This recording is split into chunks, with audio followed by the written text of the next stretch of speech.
what are your thoughts on international collaboration to solve this global cybersecurity issue, and what steps we can take to foster this? There is no denying the fact that if we have to effectively go ahead and tackle cybersecurity breaches challenges in an efficient manner, it will all have to lie in the direction of international cooperation. Given the absence of an international convention on cybersecurity, most of the countries are still relying upon the cooperation mechanisms that are going ahead under the existing Council of Europe's Budapest Convention. Hello everyone, welcome back to the Gaurav Batra show. I'm in Delhi today at Dr. Pavan Duggal's office. He is very regarded advocate with 30 plus years of experience in Supreme Court of India. He has written more than 195 books on the different legal topics, and he is expert in cyber law, cyber security law, and e-commerce law. He is known as, in the world's top foremost cyber security lawyers. We are going to talk to him about the India scene in cyber security and privacy. Let's hear him out.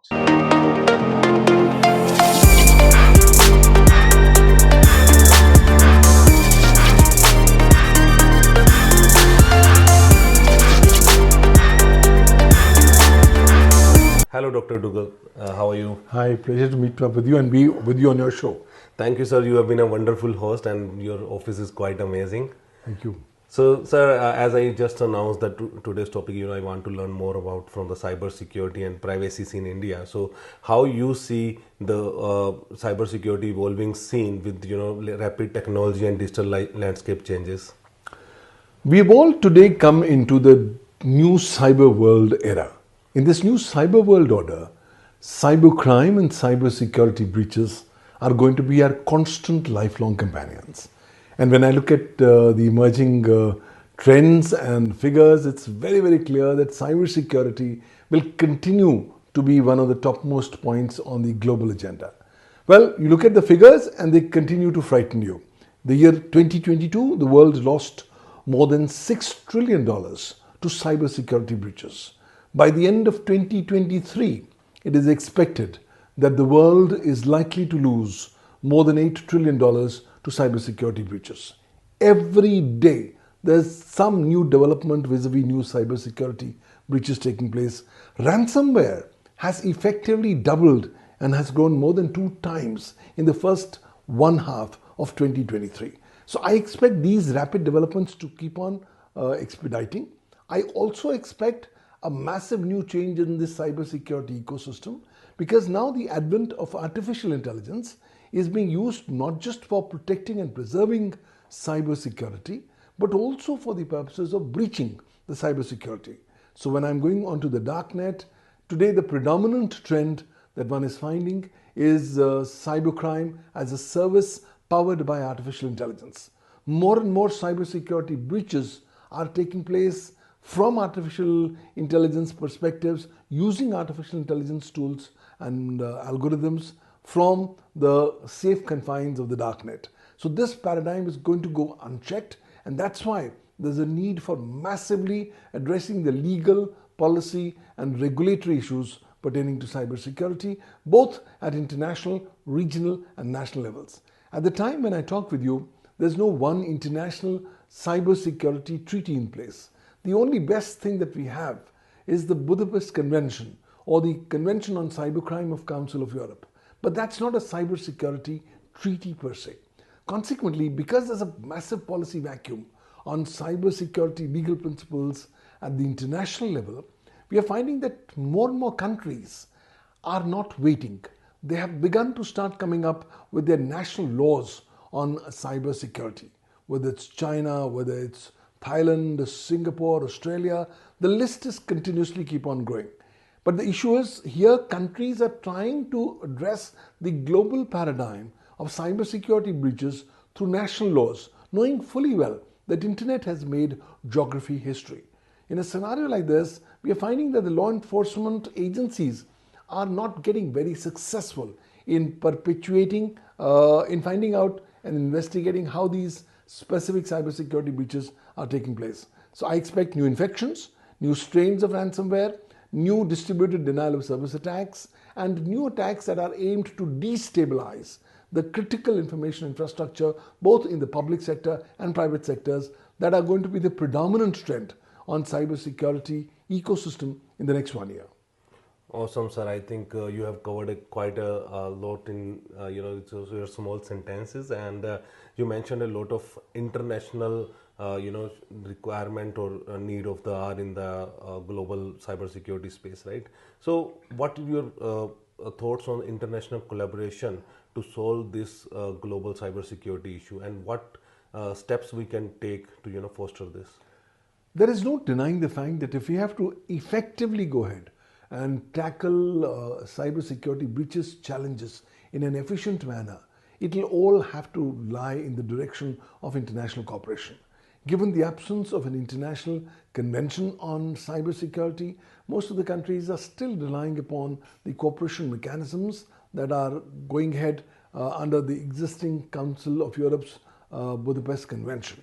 But having said that, I think the time has come where common denominators of basic accepted principles pertaining to cybersecurity needs to be more well recognized. In this regard, some new developments are taking place. For example, under the United Nations, there's a UN Ad hoc Committee on Cybercrime. There's the UN Ad hoc Committee on Cybercrime. Under that committee, they are now negotiating a new international convention to prevent the misuse of information and communication technologies for criminal purposes. So some aspects of cybersecurity breaches could be covered there, but ultimately most of the countries will still have to land up beefing up the national cybersecurity strategies, policies and laws. And of course, there has to be more international cooperation in terms of exchange of information between countries on the various aspects of cybersecurity breaches. Now, we have traditionally found out that the Mutual Legal Assistance Treaty route or the MLAT route has not been very successful. And in the context of cybersecurity, where your need for having urgent information is on an immediate basis, you find that MLAT process is dead and gone, and that doesn't work. Therefore, the world will now have to come up with new, proactive, immediate mechanisms for international cooperation pertaining to exchange of information which could pertain to the cybersecurity incidents or breaches, so that the world can work together as one entity, because one cybersecurity breach at one network could have a prejudicial impact upon the global network of networks being the internet per se. Well, internet has made geography history, and therefore the entire issue of cybersecurity being a global challenge has assumed massive significance. Hopefully, still countries are not yet very inclined to come up with more international cooperation. It might just take one or two more instances where the countries will then begin to start seeing that it's far more proactive and better to go in for proactive exchange of information and cooperation. There are already 24/7 points of networks, but currently they are only dealing with cybercrime matters. It's time that we should be able to enhance the ambit and remit of these 24/7 network points of contact so as to specifically also start sharing cybersecurity breach related information. The ultimate objective is that we must start taking all appropriate steps to prevent these said cybersecurity breaches and to minimize the impact or the massive significance that this particular cybersecurity breaches could have upon digital stakeholders and the economy at large. And I think that's where international cooperation will play an extremely valuable role. Very well said, Dr. Duggal. So, as you said, the organization, which were the international organization, are playing a significant role. What do you think it has the impact on the private organization, and what kind of steps they can take to prevent themselves from this organized, crimes and evolving cyber threats? Well, organizations have to realize that they are all links in a big cybersecurity chain, and the chain is as strong as the weakest link. Therefore, organizations have to play a very proactive and pragmatic role in protection and preservation of cybersecurity. Now, if you are an organization and if you are in a country where there is a dedicated law on cybersecurity, you would be required to ensure compliance with the same. In case if you are in an organization or in an ecosystem where there are no specific cybersecurity laws, you will still have to go ahead and comply with your national cyber laws. Now let me take the case of India per se. So if your organization is in India, you are governed by the Indian Information Technology Act 2000, because every organization, every company becomes an intermediary under Section 21W of the Information Technology Act 2000. They are required to exercise due diligence while discharging their obligations under the law. They are required to implement and maintain reasonable security practices and procedures. And under the IT Directions 2022, everybody is now mandated to report any cybersecurity incident, cybersecurity breach, or a cyber incident that could come to their attention within 6 hours of coming to know about it. If you don't report it, that becomes a crime, punishable with the imprisonment and fine. So suddenly, the organizations will now have to start ensuring far more new compliances vis-a-vis cybersecurity. One will be their compliances under the IT Act. The second will be the compliances under the rules and regulations under the IT Act, including the IT Rules 2021 and the IT Directions 2022. And finally, these companies will also now in India have to ensure a bit more higher level of cybersecurity compliances by complying with the various parameters of the Digital Personal Data Protection Act 2023, which has come into effect from 11th of August, which has come into being a law from 11th of August 2023 and is soon going to be implemented. So organizations have to realize that the only way going forward to protect their cybersecurity is to work on a pragmatic, proactive basis for the same, ensure compliance with applicable law, do the best that you can. The law is very clear. The law does not want you to guarantee that you will never get a cybersecurity breach. The law wants you to guarantee that you've done everything in your power and possession to prevent any cybersecurity breach happening by implementing and maintaining reasonable security practices and procedures, which under Indian law is an ISO 27001 standard compliance. If you do that, and despite that, there'll be some cybersecurity breach that happens, then you cannot be made legally liable for the same, and there'll be no legal ramifications for your organization. But in case if you're not even ensuring compliance with applicable law, then as an organization, your company and your top management are going to be liable both civilly and criminally for various legal consequences under the IT Act, under rules and regulations made thereunder, and under the Information Technology Act's applicability in the context of the Indian Penal Code. Sure, sir. As you mentioned, DPDPA for the organization. So, what it has brought in for the consumers, where they should know their rights and organization need to fulfill. What are the guidelines organization need to take care from here, from the consumer perspective? The DPDP Act, or the Digital Personal Data Protection Act 2023, is a landmark legislation in the history of independent India. Why? Because it's for the first time, India has now come up with a new legal foray on protecting and preserving the importance and the sanctity of personal data. So under the DPDP Act, which has been made into law on 11th of August 2023, the law has primarily now come up with three broad categories of entities. There are data principals, data fiduciaries, and data processors.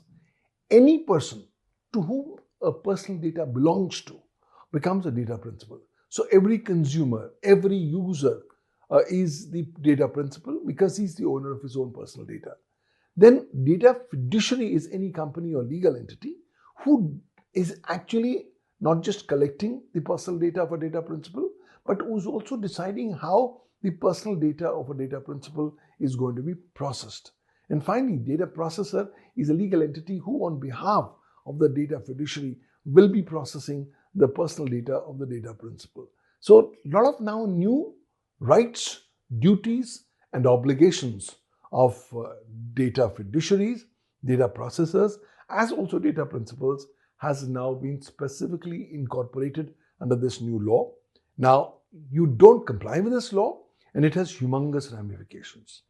250 crore rupees fine is the maximum fine that has been stipulated against any organization or an individual who does not ensure compliance with the provision. In addition, we also find that organizations would be required to implement and maintain technical and administrative measures to protect the sanctity of personal data. So it's a landmark legislation. The government has still not implemented it because the DPDP Act says that different portions of the same will be implemented at different points of time. The idea is the government wants to give every stakeholder adequate opportunity to be prepared and be compliant with this new law because of these huge ramifications for non-compliances. 250 crore rupees is such a huge figure that can actually wipe out the business operations of large big companies. And more significantly, let's remember, this fine up to 250 crore rupees will not be given to a particular complainant, but will go to the government, and the monies will go to the Consolidated Fund of India. And if you don't pay the government will have the ability to go ahead and recover that as areas of land revenue. So it's a huge legislation. Right now, we are all awaiting the rules and regulations that are going to be made by the government in this regard. The appointment of the Data Protection Board of India is awaited. But all said and done, give yourself some short period of time, and this law could potentially change the entire mechanism of how the data economy in the Indian context is going to evolve and be regulated. Amazing, sir. And in this regard, only I have one last question from you. Like this DPDP Act is also applicable to government entities, right? So they need data for surveillance to cater the criminals, and also they need to maintain the privacy. How they can actually balance between these two things? Well, the government is obviously the sovereign, and as a sovereign power, it has got certain sovereign obligations and duties, including the duties of maintaining public order and also for ensuring that no harm befalls upon the sovereignty, security, or integrity of the country. In this regard, therefore, the DPDP Act has now categorically said that while the government and governmental entities would also be required to ensure compliance with the DPDP Act, a special power has been given to the government. Under certain given circumstances, in the interest of sovereignty, security, integrity of India, friendly relations with other nations, public order, decency, morality, or to prevent the commission of any cognizable offense, the government has been given the power to exempt certain governmental agencies from the applicability and compliance of the provisions of the DPDP Act, which means that these agencies, once exempt, will now no longer be required to ensure compliance with the DPDP Act. And this will also be essential from the perspective of law enforcement, because law enforcement would want to have access to personal data of a lot of people so as to make sure that criminal activities are not taking place, or for detection, investigation, or prosecution of crimes and cybercrimes at large. So I expect certain of these governmental entities to be exempted, and that's where the golden balance is going to be sought between ensuring that the sovereign rights of the government and the sovereign requirements of the government are adequately safeguarded, while on the other hand, also ensuring that the personal data of data principals in the country is also adequately safeguarded. So how this actual golden balance is going to be achieved is a question that only time will be able to tell. But clearly the Parliament had all this in mind, and that's why they came up with these exemption requirements under the DPDP Act. Thank you, sir. And it was really amazing talk to you and knowing the insights from you. So for my audience, I will like to know, so they know Pavan Duggal sir as a cyber and law expert. If cyber and law is not there, how we can know you? What are your personality traits and what you like to do in your free time? Well, prior to cyber law, I was into television. I used to host the morning show on Doordarshan for almost a decade. So that was a hobby.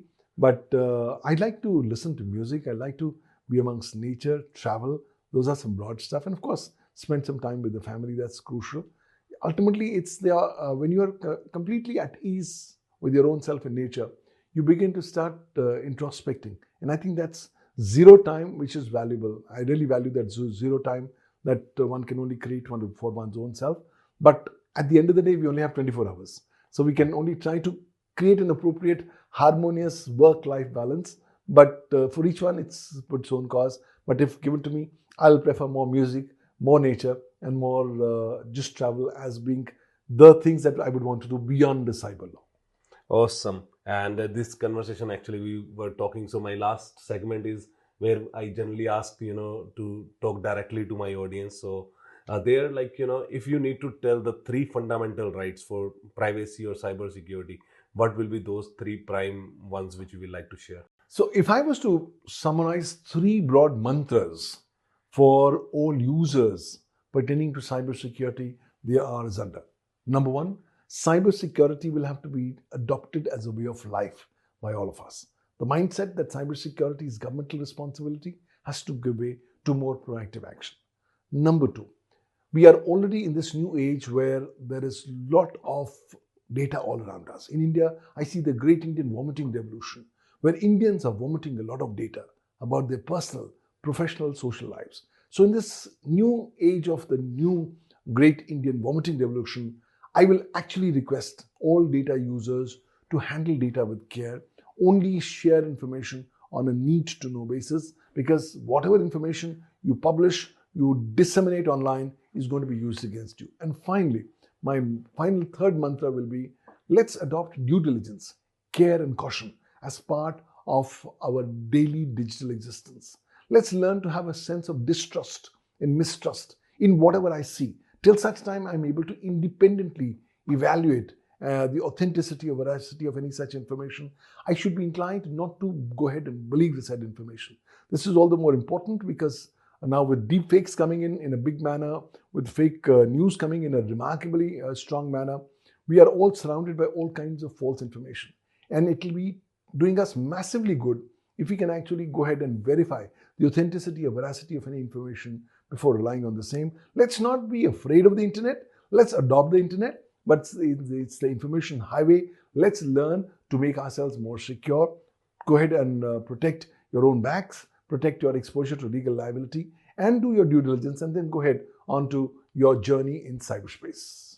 Amazing, awesome. I think this would have been an insightful session for my audience. And as a last ritual, I would like to say thank you to you for being on the GB show. Thank you. This is nice. Thank you. It's been a pleasure. Thank you, sir. Thank you. And I hope you guys enjoyed it. I'll see you next Sunday. Till then, take care.